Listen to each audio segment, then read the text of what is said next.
Bonjour, c'est Macadé Baron, de la Gazette de Rennes-le-Château. Eh bien, je suis avec Damien de la séance de minuit. Et nous sommes à Rennes-le-Château, dans le jardin de Marie. Eh bien, bonjour à toi. Eh bien, bonjour Mike. Oui. Merci beaucoup de me recevoir. Et c'est vrai qu'on est dans un superbe endroit. Oui. Et là, pour une fois, on est en live, en présentiel, comme on dit. D'habitude, on nous voit souvent, mais dans d'autres circonstances. Sur YouTube. Sur YouTube, et là, on nous voit en présentiel.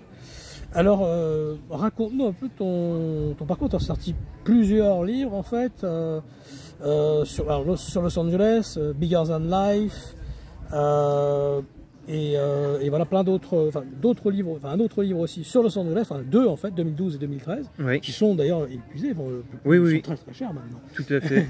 Alors, tu peux nous parler un peu de cette période-là?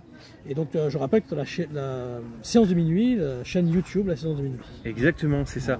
Alors, c'est vrai que pour parler un petit peu de Los Angeles, moi j'ai eu l'opportunité en fait d'y vivre. Et effectivement, comme je suis photographe et vidéaste, en fait, ça m'a énormément plu, puisque effectivement c'est très cinématographique là-bas. Et donc effectivement j'ai pris plein de photos, et ce qui m'avait énormément marqué évidemment, c'est la différence, on va dire, entre les... j'ai envie de dire les pauvres et les très pauvres, mais on va dire la classe moyenne et puis les pauvres. Ce qui, c'est que les États-Unis, la richesse à la... Exactement, et puis le fossé il est énorme, quoi. Et donc ça m'avait vraiment marqué. Donc j'en avais fait un livre qui s'appelait Los Angeles Broken Souls, donc les âmes brisées de Los Angeles, et sur lequel je montrais un petit peu la face cachée en fait de LA, qu'on nous montre pas forcément, puisqu'on nous montre toujours, tu vois, on va te montrer Beverly Hills, Rodeo Drive, mais on va jamais te montrer les coins un peu plus difficile, quoi. Et c'est vrai que voilà, moi je me suis intéressé à ça, et j'en ai fait un livre, donc, et j'en ai même fait deux, puisque j'ai fait également Bigger Than Life, puisque Los Angeles c'est aussi la ville un petit peu de toutes les démesures, et donc c'était un petit peu ce que j'avais voulu mettre en avant lors de la sortie de ce livre. Alors le premier livre, Los Angeles Broken Souls, était un livre qui accompagnait en fait une exposition photo que j'avais fait à Paris en 2012, je crois que c'est 2012. C'était The House Factory qui m'avait donc invité là-bas. On avait exposé toutes les photos, et on avait fait toute une soirée américaine comme ça, avec plein de choses à déguster venues des États-Unis, et donc il y avait mes photographies qui étaient là en vente également, et donc mon livre était sorti à ce moment-là. Voilà. D'accord. Et donc les quartiers que tu as fait, moi je connais un peu, tu as fait Inglewood, Central, East LA, tout ça.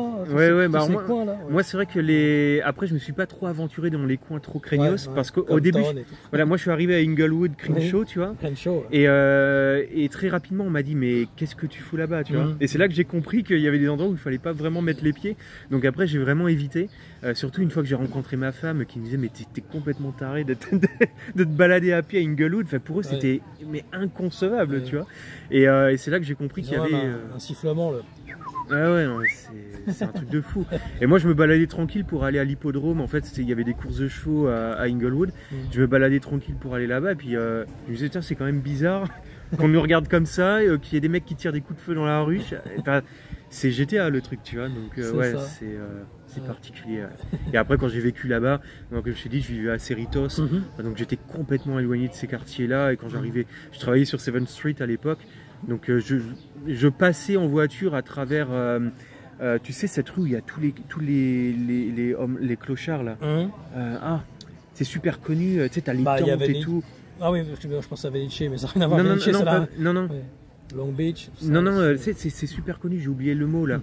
Et t'as l'hôtel Cécile et tout qui est un peu dans le coin. Ah, c'est l'hôtel, la fameuse affaire là. Bon, je sais plus, mais bref, tous les matins tu voyais vraiment, t'avais affaire à cette pauvreté, mais qui est vraiment, enfin c'est inimaginable, tu vois. C'est des gens, limite des gens nus dans la rue en mode zombie, c'est affolant. Avec maintenant tout ce qui est le fentanyl et tout ça. Ah oui, là ça c'est encore plus dégradé.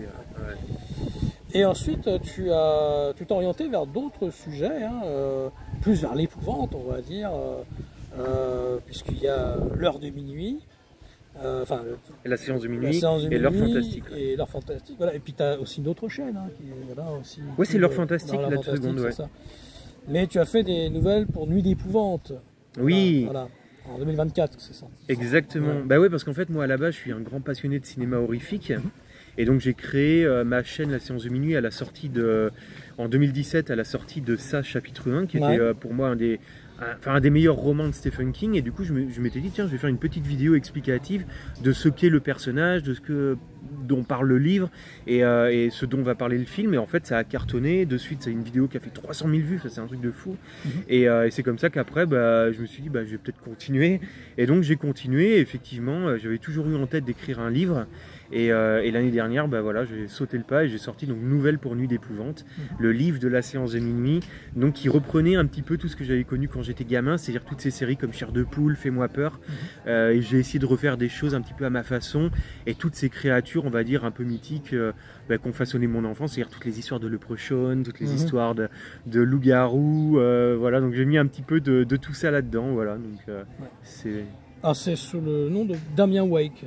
Voilà, c'est ça, voilà. Exactement. Ouais, et donc tu as sorti là récemment Légendes urbaines, hein, donc aussi sur les mystères, on va dire, de par le monde. Exactement. Voilà. Ça vient de sortir là. Ouais. Alors il sort pour Halloween, il est en préco actuellement, et c'est un livre effectivement qui reprend donc toutes les légendes urbaines à travers le monde. Et comme j'habite maintenant en Asie, en fait, je me suis évidemment à peine arrivé, je me suis renseigné dessus et j'ai découvert des tonnes d'histoires de chats fantômes en Chine, des histoires de salles de classe hantées, de numéros de téléphone maudits. Enfin, la Chine est remplie d'histoires comme ça. Et effectivement, je me suis dit bon, ça faut que je le note. Quelque part, donc du coup j'ai commencé à prendre des notes pour en faire des vidéos, et finalement j'en ai pas fait de vidéo, et je me suis dit, et si je le faisais en livre? Et c'est comme ça qu'est née cette histoire. Et comme après je suis passionné aussi par les histoires de Wendigo, tout ce qui se passe un peu au nord, en Amérique du Nord et tout, j'ai tout condensé, et ça a fait donc légendes urbaines et autres mythes terrifiants à travers le monde. Pour avoir été en Chine, est-ce que tu as ressenti quelque chose de particulier qui est très différent justement des légendes occidentales? Ah, complètement. Ah oui, on est vraiment sur quelque chose de totalement différent. De toute façon on le voit même au travers des films asiatiques, tu vois, tout ce qui est The Grudge, tous ces films japonais, Ju-On, tu vois, et on est vraiment sur quelque chose de différent parce qu'ils ont une horreur, mais qui n'est pas frontale comme celle qu'on a en Occident. C'est toujours quelque chose qui est latent, caché, qui va se montrer mais très lentement, tu vois, donc alors que ce qu'on va voilà, c'est très insidieux, alors que nous on a quelque chose, tu vois, c'est à bout, je suis le monstre, tu vois. Là-bas c'est non, c'est plus, et puis il y a toujours un petit renversement, il y a toujours un petit twist qui te fait comprendre que le monstre n'est pas forcément celui qu'on pense. Et tu vois, et on retrouve ça aussi dans The Grudge, parce que le fantôme au final il a subi quelque chose de la... Enfin voilà, j'en dis pas plus pour spoiler ceux qui n'ont pas vu ça, mais il y a toujours un petit truc qui fait que tu dis finalement ce monstre il était peut-être pas aussi monstrueux que... ça fait penser un peu, je sais que tu aimes beaucoup John Carpenter, enfin moi aussi, mais ça fait penser un peu à la scène du début de The Thing où tu as ce loup, pourquoi on lui retire dessus, et en fait on se rend compte qu'en fait c'est pas pour rien qu'on lui tire dessus, c'est parce que vraiment c'est le monstre en fait. C'est ça, et puis pourtant tu as de l'empathie pour lui, tu te dis de l'empathie au départ, et puis il a l'air sympa, il est gentil avec tout le monde, mais au final c'est celui qui va apporter le... Et John Carpenter, c'est un réalisateur, en termes fantastiques, horreur, préféré ou c'est alors moi je suis fan de David Lynch en fait, mais après c'est vrai que John Carpenter, voilà, on lui doit The Thing comme tu as dit, on lui doit Invasion de Los Angeles, Prince des Ténèbres. C'est vrai que c'est des films qui sont incroyables et qui ont aujourd'hui en plus une résonance, enfin surtout Invasion de Los Angeles. Voilà, c'est donc moi ça fait vraiment partie des réalisateurs phares, enfin ceux qui ont aussi bercé mon enfance, hein. The Thing, c'est des films qui m'ont... D'ailleurs on a mis des expressions, on voit différemment. On voit différemment là. Là en plus il y a le restaurant, on voit consomme, achète. Consume. Regarde la télé et dort. C'est ça. Donc non mais c'est clair, on lui doit des films incroyables. Est-ce qu'il y a justement un film de Carpenter lequel te préfère, qui est le préféré pour toi? Moi mon préféré de Carpenter c'est vraiment Invasion de Los Angeles. Il y a The Thing évidemment qui pour moi est un film absolument terrifiant, les effets spéciaux en fonctionnent même encore super bien aujourd'hui, mais Invasion de Los Angeles c'est son sous-texte tu vois, social, politique, je trouve qu'il y a vraiment un truc. Et puis la musique, la musique minimaliste, très... Mais alors après tu vois, parce qu'on parle de Carpenter, moi il y a un film que j'adore et que peu de gens aiment, c'est Ghost of Mars. Et moi je l'adore. Les musiques sont fabuleuses, le film est génial, c'est une sorte de western fantastique sur Mars. Je trouve que ce film il est fabuleux quoi. Par contre ce Thing, c'est Ennio Morricone qui a fait la musique, qui fait très Carpenter pour lui. Qui est carrément Carpenteresque, hein, c'est clair. Bah, après, il y a Goblin un peu dans le côté. Alors là, Goblin, c'est plus de la musique, plus de Profondo Rosso. Ouais, c'est ça, ouais. Tous ces les lèvres de sang, en fait, toute l'atmosphère un peu à la Jean Rollin, italienne, ouais. Italienne, qui est très beau, très poétique. Hein. Bah, c'est la suite de la Hammer, en fait. Ouais, un petit peu, ouais. Ouais. On peut imaginer ça comme ça, ouais. Et ensuite, tu t'es intéressé à d'autres sujets aussi, puisqu'on a Reine de Château, tu t'es intéressé aussi à Reine de Château. Oui. Qu'est-ce qui a fait que ça a été l'émission Mystère? On a fait plusieurs émissions Mystère là, avec Rudy, justement, sur plusieurs sujets. Hein. On a abordé Reine de Château, pour le coup, les pommes volantes, le château de Vos. Oui. On avait fait Renato. Trans-en-Provence. Trans-en-Provence, Renato, voilà, c'est ça. Ouais. Et Mystère, c'est une émission donc, qui t'a beaucoup marqué alors. Ah ben, quand j'étais gamin, c'était l'émission qui m'a effrayé, quoi. Enfin, les pommes volantes, moi je te promets, j'en ai pas dormi. La maison qui saigne, encore pire. Moi je me réveillais le matin, je disais bon, j'espère qu'il n'y a pas des traces sur les murs. Donc ouais, Mystère, moi ça fait aussi partie de tout ce qui m'a forgé. Pour devenir voilà, le passionné un petit peu de tous ces sujets-là et de films d'horreur et tout. Oui, Mystère. Et donc j'ai découvert Rennes le Château comme ça. Et depuis gamin, cette histoire de Rennes le Château m'avait fasciné. Mais à l'époque, j'étais pas venu, tu vois. J'avais lu. Et puis après, j'avais lu aussi sur Oak Island. J'avais passionné d'Oak Island depuis que j'étais gamin. Et puis à force de. Quand j'étais aux États-Unis, justement, je regardais l'émission sur Oak Island. Et à un moment donné, ils viennent dans la région, dans l'Aude. Ils viennent à Montségur, etc. Et là, je me suis dit, ah, mais oui, mais Rennes le Château. Et ça m'a ramené là-dedans. Et après, je me suis dit, prochaines vacances, je vais à Rennes le Château. J'y suis allé. Et là, maintenant, ça fait. Je crois que ça fait 4 ans, 5 ans que tous les ans, je suis à Rennes le Château l'été. Et là, tu vois, on y est encore. Et on est ensemble. Il y a Rudy qui est pas loin. Juste en face. Qui est tout près. Et le dernier de Rudy, dont tu as fait la préface et la couverture aussi. Donc, exactement. Voilà, sur Rennes le Château. Donc.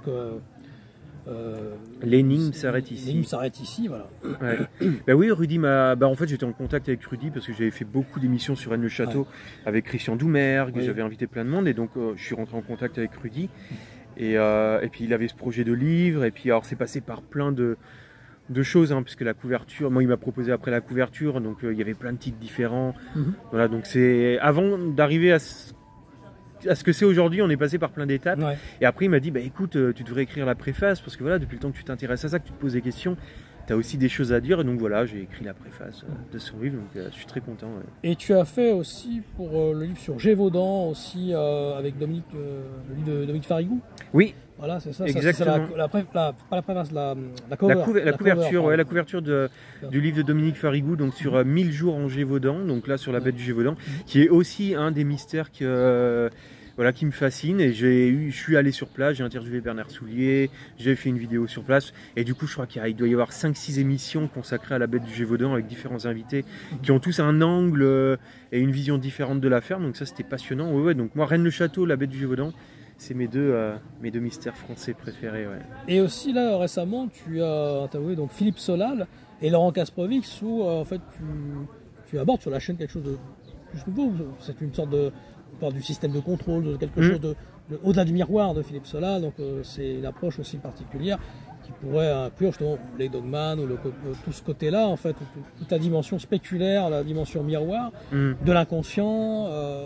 Comment tu t'es intéressé aussi à tout ça et quelle est ton approche, ton ressenti? Moi, en fait, je suis passionné vraiment par tout ce qui est paranormal, tout ce qui va être fantôme, tout ce qui est mystérieux. En fait, ça m'attire. Mais je reste malgré tout un grand sceptique, tu vois. C'est pour ça que j'interviewe plein de gens d'horizons différents sur ma chaîne, parce que je trouve qu'on y apprend plein de choses. Mais je reste malgré tout, tu vois, j'ai toujours un peu de recul dessus. Voilà, moi, j'ai pas vu de Dogman, j'ai pas vu de fantôme, malheureusement. Alors, j'ai vu quelque chose qui pourrait être un ovni que j'ai filmé. Bon, ça pourrait très bien être autre chose aussi, tu vois, pas forcément d'origine extraterrestre ou quoi que ce soit. Donc je suis passionné, mais je garde un certain recul sur ce sujet. Effectivement, j'ai interviewé Monsieur Solal et Kasprowicz parce que j'ai trouvé que leur approche était très intéressante, parce qu'ils ont là une façon d'aborder et d'expliquer le sujet qui n'est pas simplement voilà, on est mort, notre âme reste coincée entre deux murs et c'est un fantôme. Non, là on aborde quelque chose d'autre, de complètement différent, et j'ai trouvé que c'était absolument fascinant et passionnant. Mais encore une fois, voilà, je garde un peu de recul dessus. C'est super intéressant. Est-ce que c'est la vérité? Ça, je ne sais pas. Voilà. Mais ils ont le mérite, en tout cas, d'aborder les choses sous un autre angle, et aussi ce côté unification. tu vois, que j'apprécie. C'est-à-dire que d'un coup, on se rend compte que le phénomène ovni, le phénomène fantôme, les apparitions de Dogman, tout ça peut peut-être être lié, être la même chose, d'une même origine. Le système de contrôle de Jacques Vallée de 1975. Exactement. J'ai abordé aussi un peu, même pour les veilleurs templiers, finalement là on a fait une émission dessus, où justement même ces templiers peuvent faire partie incluante de tout ce côté de système de contrôle. Et je trouve que c'est très intéressant effectivement aujourd'hui de voir qu'il y a cette unification, cette nouvelle approche, où tout pourrait être lié, qui encore une fois reste une théorie évidemment, mais c'est très intéressant. Et là tu as d'autres projets à venir ou prévus, ou tout au moins des choses sur lesquelles tu veux te diriger écoute, en tant que projet de livre, j'ai un nouveau livre qui sort l'année prochaine, donc qui est en cours d'écriture, qui s'appelle Le Cercle des Os, et qui là donc est un roman horrifique se passant à l'époque du western. Donc ça va être totalement différent, avec quelqu'un qui va arriver dans une vallée un peu mystérieuse dans laquelle se trouve un mystérieux cercle d'os, et lui il est attiré par une légende qui dit qu'on pourrait y trouver des diamants, et je vous laisserai découvrir ce qu'il va y trouver, mais voilà, ça c'est le projet sur lequel je suis en train de travailler actuellement en termes de roman. Après sur la chaîne, écoute, là il y a l'été, donc ça va être un petit peu plus lent en termes de rendement d'émission, mais sinon à partir de septembre, oui, on va reprendre. On a une émission avec toi sur les Templiers. J'ai une émission aussi qui est en cours sur les ovnis. Les ovnis viennent-ils du futur? Donc on va retrouver au mois d'août. Donc voilà, il y a plein de petites choses qui vont... Christian Dumergue est passé il n'y a pas longtemps. Christian Dumergue est venu. Mythologie d'X-Files. Ouais, on a parlé voilà, encore une fois, là on a lié tout notre... Le côté cinématographique avec la mythologie. Avec la mythologie, tout ça, et donc on a essayé de comprendre ce que pouvaient dire certaines séries comme Lost, X-Files. Il y avait Twin Peaks aussi qu'on aurait pu évoquer, qui a plein de choses à raconter, mais on ne l'a pas fait. Mais mais toujours passionnant de recevoir Monsieur Dumergue. Ce que l'on avait abordé aussi, ce côté du found footage, avec les documents interdits aussi, justement, de Jean-Teddy Philippe. On va recevoir peut-être un de ces jours. Il nous a contactés en tout cas, on espère. Et justement, L'Invention de Morel aussi, ça vient de L'Invention de Morel aussi, c'est un film très particulier qui a influencé Jean-Teddy Philippe aussi. L'Invention de Morel qui est à la base un livre, ensuite un film, et c'est vrai qu'il a énormément influencé la série Lost. Parce que moi je l'ai découvert grâce à toi, et quand j'ai vu ça je me suis dit mais c'est Lost, et à force de faire des recherches je me suis dit mais on lui a fait remarquer d'ailleurs. C'est incroyable. Mais ces documents interdits ont quelque chose de très particulier, comme des bulles de merveilleux, mais c'est vraiment insaisissable. Puis il y a la voix, il y a tout ça. Il y a la voix. On avait fait une belle émission. Moi je suis très content de cette émission, elle est magnifique.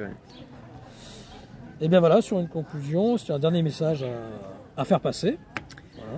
Voilà. Écoutez, je sais pas, pour tous ceux qui s'intéressent à tous ces mystères, n'hésitez pas à rejoindre la chaîne de Mike, à rejoindre ma chaîne. De toute façon, maintenant on fait souvent des choses ensemble. Et puis n'hésitez pas à venir visiter Rennes-le-Château parce que c'est absolument magnifique. Et là, tu vois, moi je suis vraiment content d'être ici avec toi en tout cas. C'est cool. On est bien.